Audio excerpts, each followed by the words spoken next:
Pero en segundo lugar, la incapacidad de los discípulos produjo desesperanza en el Padre. El Padre se había acercado a Jesús seguramente porque él había escuchado acerca de que Jesús echaba fuera demonios, que Jesús sanaba paralíticos, que Jesús tenía el poder divino para poder curar las enfermedades. Y había venido con esa clase de esperanza trayendo a su hijo a Jesús. Pero Jesús, ¿dónde estaba? Jesús estaba en el monte con 3 de los discípulos transfigurándose en esa noche. Y durante esa mañana, mientras estaban bajando de la montaña, este padre, al no ver a Jesús, le dejó a su hijo, se lo presentó a los discípulos. Porque los discípulos también habían tenido la autoridad para echar fuera demonios y para sanar enfermedades. Entonces el maestro primero le dice a Jesús, le dije, yo traje a ti mi hijo que tiene un espíritu mudo. Se lo había traído a Jesús, pero como Jesús no estaba, esperaba que los discípulos lo puedan ayudar. Y por eso luego acá en versículo 16 dice, lo he traído a tus discípulos, pero no le han podido sanar. Y comenzó a derrumbarse la esperanza de este hombre, porque los discípulos no habían podido echar fuera el demonio. Quizás habían probado algunas cosas, pero sin éxito. Y llega a tal punto donde el Padre le dice, si puedes hacer algo, ten misericordia de nosotros, si puedes hacer algo. Estaba aún dudando de la capacidad de Jesús para hacer algo. Cada vez que nosotros caemos en nuestra batalla espiritual, comienza a haber una desesperanza en nuestra vida o en la vida de los demás en cuanto a la posibilidad de tener solución a los problemas. Una persona que ve a un cristiano que no vive una vida cristiana comienza a dudar de la capacidad o de la esperanza de poder tener solución a sus propios problemas. Dicen, pero si aquel que va a la iglesia, que lee la Biblia, que es cristiano, tiene esta situación y no puede resolver sus problemas, ¿qué esperanza puedo tener yo? O una persona que una y otra vez trata de dejar algún vicio, algún problema, alguna adicción y fracasa, llega a un punto donde dice, ya no tengo esperanza, no creo que lo pueda hacer, no creo que Dios me pueda ayudar en esta situación. Pero la incapacidad de los discípulos también produjo confusión. Produjo un desentendimiento. Produjo eso en los discípulos. Ellos estaban confundidos. Nos dice en el versículo 19. Viniendo entonces, después de que Jesús sanó a este muchacho y entraron a la casa, viniendo entonces sus discípulos a Jesús aparte, dijeron, ¿por qué nosotros no pudimos echarlo fuera?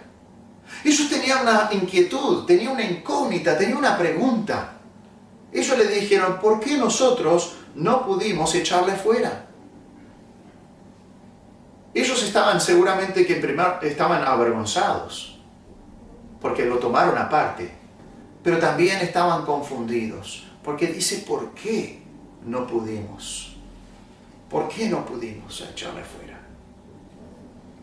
Lo habían podido hacer en el pasado.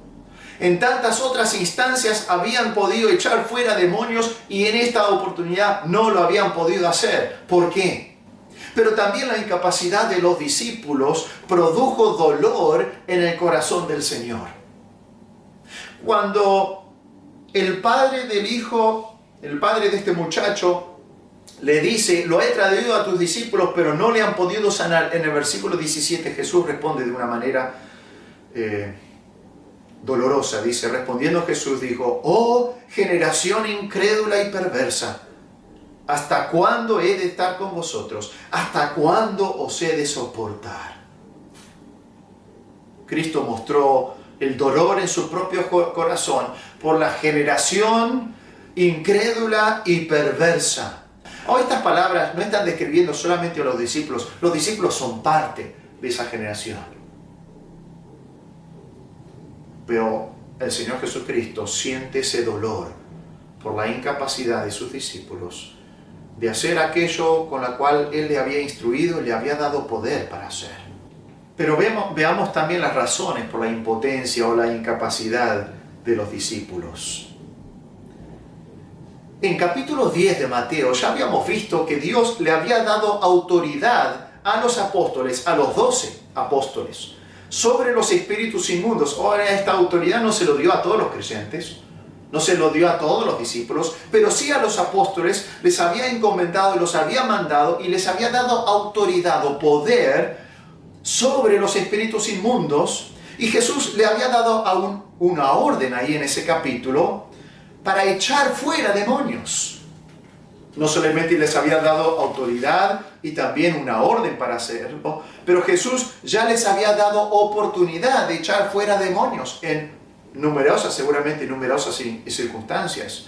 Y los discípulos habían tenido experiencia echando fuera demonios y por eso se asombraron cuando en esta oportunidad no lo habían podido hacer. Jesús indica dos razones principales por la incapacidad o la impotencia de los discípulos. En primer lugar, por su falta de fe. Versículo 20, Jesús responde la pregunta de los discípulos y le dice Jesús, por vuestra poca fe, por vuestra poca fe. Ahora, notemos que Jesús no le dijo porque ustedes no tienen fe. Jesús reconoció que tenían algo de fe, pero tenían poca fe.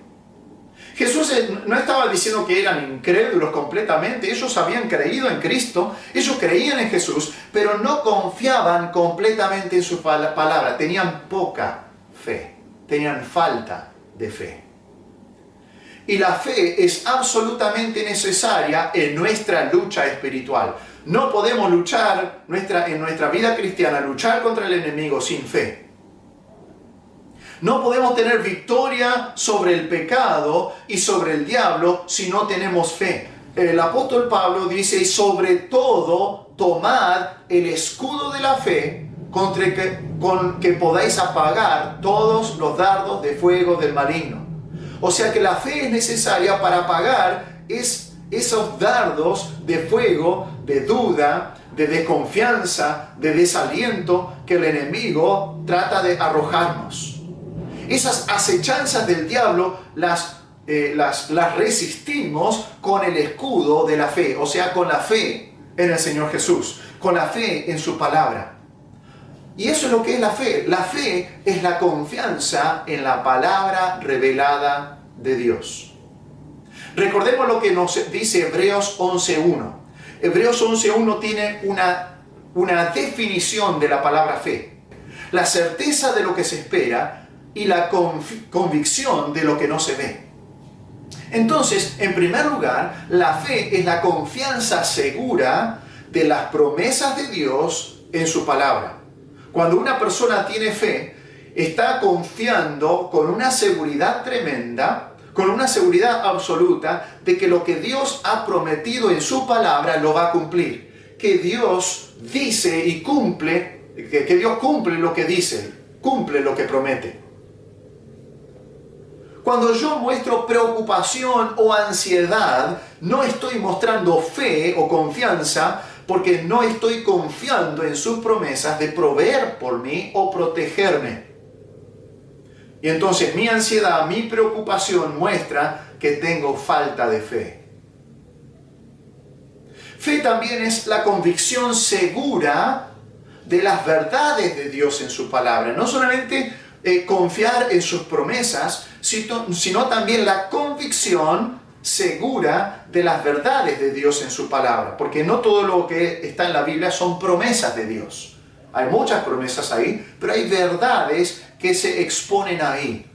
Y cuando yo me aferro a lo que es terrenal, no muestro fe en la verdad de Dios, porque Dios me dice que lo terrenal es pasajero. Pero cuando yo dudo de eso, cuando yo desconfío de eso, cuando yo no tengo una convicción segura de que Dios dice que lo terrenal es pasajero, yo voy a aferrarme a lo que es terrenal, porque pienso, esto es la realidad, lo que yo veo, lo que palpo, lo que puedo sentir, eso es verdadero. Y cuando yo cedo en la tentación, sabiendo que es pecado, ¿no? Yo soy tentado a pecado y yo sé que es pecado y cedo igual y cometo ese pecado o caigo en el pecado, no muestro fe en la verdad de Dios porque yo no creo que que las consecuencias del pecado serán tan graves como Dios lo dice. Y no creemos lo que Dios dice en su palabra. No significa que no creemos en la Biblia. No significa que somos ateos. Pero significa que no tenemos esa convicción segura de las verdades de la palabra de Dios. Y eso es la causa. La falta de fe es la causa de que somos impotentes ante los ataques satánicos. Somos impotentes e incapaces de ayudar a otros en su lucha espiritual también, o ayudar a otros a liberarse de las garras de Satanás. La falta de fe nos lleva al pecado porque creemos más lo que dice el diablo, el mundo y nuestra propia carne que lo que dice Dios. Y una vida mundana, vivida con los valores o las creencias del mundo, no va a ser efectivo en llevar a otras personas a la libertad del pecado, ayudarlas a quitarlas de ser cautivos del diablo y llevarlos a la libertad de los hijos de Dios. Y cuando el creyente tiene un mal testimonio, poco puede hacer para acercar a otros al Señor. El creyente carnal se ve impotente para llevar a otra persona a los pies de Cristo. No solamente la falta de fe, sino también la falta de oración ferviente. Versículo 1 dice, pero este género, esta clase de problema, esta familia de problema, dice, no sale sino con oración y ayuno. ¿Qué significa?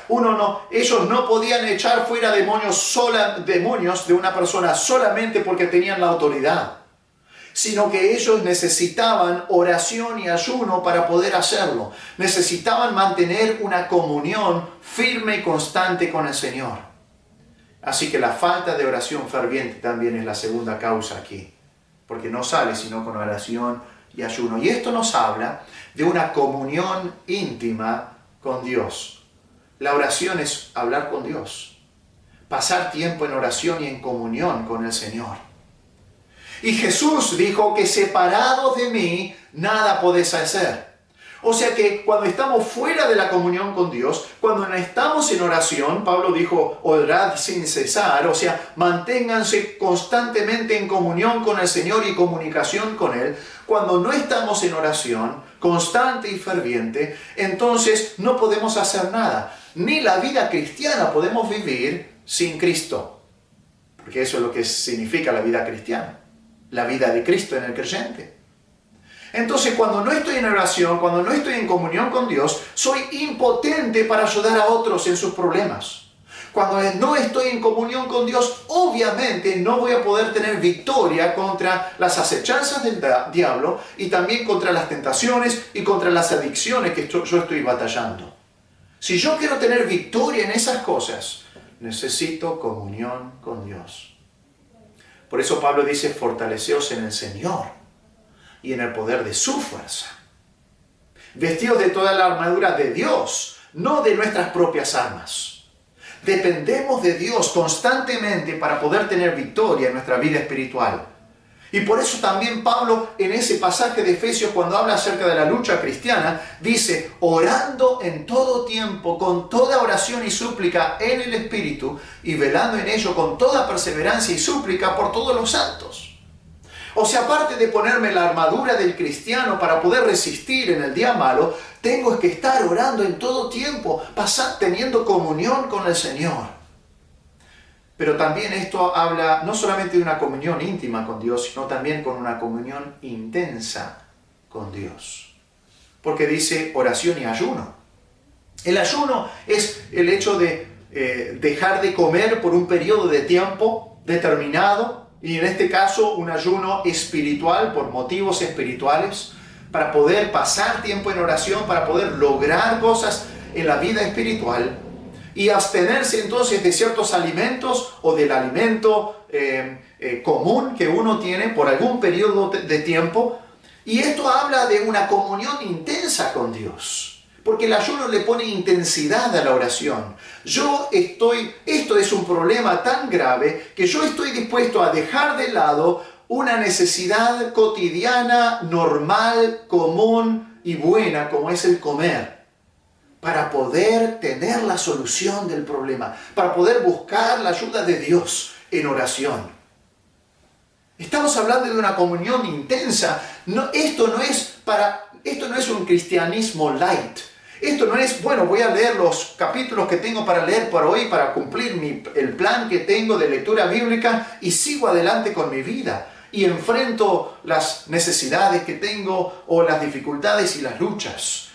No leer la Biblia a las apuradas para cumplir con el plan de lectura que tengo. Esto es intenso. El ayuno muestra la intensidad de la oración. Y hermanos, si nosotros no tenemos comunión íntima con Dios y comunión intensa con Dios, no vamos a poder ayudar a otras personas en su lucha espiritual o salvándolas de las garras del diablo. Tampoco vamos a poder tener victoria en nuestra propia lucha espiritual. Vamos a fracasar. Vamos a ser incapaces. Porque nosotros no tenemos lucha contra sangre y carne. No es remangate, pelea, disciplinate y lo vas a lograr. Esto requiere ayuno y oración, requiere fe. Y vemos personas que viven miserablemente por las consecuencias de sus actos pecaminosos y viven alejadas de Dios y sin esperanza por su naturaleza pecaminosa. Y ellos necesitan que tú y yo vivamos vidas de confianza plena en Dios y en su palabra.